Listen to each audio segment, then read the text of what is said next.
আসসালামু আলাইকুম। Shams medicine tips আপনাদের সবাইকে স্বাগতম। আমি আবারও চলে আসলাম আপনাদের মাঝে নতুন একটি টপিকস নিয়ে। আজকে আমাদের টপিক হচ্ছে বায়োডিন 10% অ্যান্টিসেপটিক সলিউশন। এটি মূলত আমাদের ক্ষত, কেটে যাওয়া, ড্রেসিং, যে কোনো ড্রেসিং এ আমরা এই বায়োডিন 10% সলিউশনটা ব্যবহার করতে পারি। সুতরাং আজকে টপিকটি অত্যন্ত গুরুত্বপূর্ণ, সম্পূর্ণ ভিডিওটি দেখুন। যারা আমার চ্যানেলটি সাবস্ক্রাইব করেছেন তাদেরকে অসংখ্য ধন্যবাদ। যারা চ্যানেলটি সাবস্ক্রাইব করেননি, চ্যানেলটি সাবস্ক্রাইব করে পাশে থাকা বেল আইকনটি বাজিয়ে দিন, তাহলে পেয়ে যাবেন আমার নিত্য নতুন ভিডিও। এবার আমরা চলে যাই আমাদের মেন টপিকসে। বায়োডিন 10% হলো একটি টপিক্যাল অ্যান্টিসেপটিক দ্রবণ, যার সক্রিয় উপাদান হিসেবে পেভিটন আয়োডিন রয়েছে। পেভিটন আয়োডিন একটি বহুল ব্যবহৃত অ্যান্টিসেপটিক এজেন্ট, যা এর ব্রড স্পেকট্রাম অ্যান্টিমাইক্রোবিয়াল কার্যকলাপের জন্য পরিচিত। এটি ব্যাকটেরিয়া, ভাইরাস, ছত্রাক এবং প্রোটোজোয়ের বিরুদ্ধে কার্যকর। এটি ক্ষত, কাটা এবং অন্যান্য ত্বকের আঘাতের সংক্রমণের প্রতিরোধ ও চিকিৎসার জন্য বহুমুখী পছন্দ এবং সবাই এটা ব্যবহার করে। এ পর্যায়ে জানবো বন্ধুরা এর ব্যবহার কি। প্রথমে হচ্ছে ক্ষতের যত্ন, অর্থাৎ বায়োডিন 10% ক্ষত, কাটা, ঘর্ষণ, ছোট পোড়া পরিষ্কার এবং জীবাণুমুক্ত করতে ব্যবহৃত হয়। এটি ব্যাকটেরিয়া সংক্রমণ প্রতিরোধ করতে এবং দ্রুত নিরাময় প্রসার করে। তারপর হচ্ছে প্রি সার্জিক্যাল স্কিন প্রিপারেশন। এটি প্রায় অস্ত্রোপচারের আগে ত্বক প্রস্তুত করতে ব্যবহৃত হয়, যাতে অপারেশন পরবর্তী সংক্রমণের ঝুঁকি কম হয়।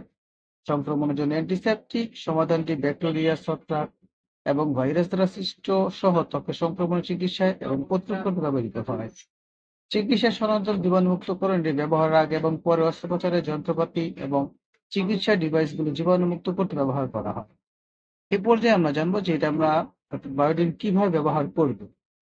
যে স্থানটি রয়েছে সেটাকে আমরা একটি পরিষ্কার দ্রবণ প্রয়োগ করার আগে ময়লা এবং ধ্বংসাবশেষ অপসারণ করার জন্য স্বাভাবিক এলাকা, জল বা একটি হালকা ক্লিনার দিয়ে পরিষ্কার করা উচিত। অর্থাৎ যেখানে আপনি এই বায়োডিন সলিউশনটা লাগাবেন, আগে সেই জায়গাটি সুন্দর করে আপনাকে পরিষ্কার করতে হবে।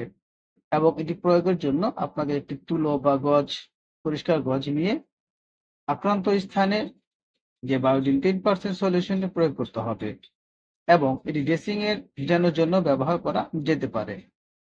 অর্থাৎ আপনি যখন যে স্থানটি ক্ষত হচ্ছে সেখানে তুলা বা পরিষ্কার গজ দিয়ে ওই স্থানটিকে, অর্থাৎ ওই তুলোর মধ্যে আপনি বায়োডিন নিয়ে ওখানে আপনি হালকা করে দিয়ে দিবেন এবং গজের মধ্যেও আপনি প্রয়োজন বুঝে সলিউশনটা নিয়ে আপনি ওখানে লাগাতে পারেন।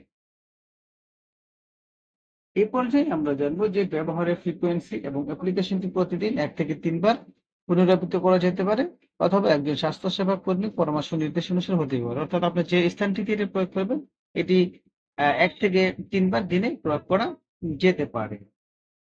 সুতরাং বায়োডিন 10% একটি শক্তিশালী বহুমুখী কার্যকরী অ্যান্টিসেপটিক সমাধান, যা ক্ষতের চিকিৎসা থেকে চিকিৎসা সরঞ্জাম জীবাণুমুক্ত করা পর্যন্ত স্বাস্থ্যসেবায় একাধিক উদ্দেশ্য কাজ করে।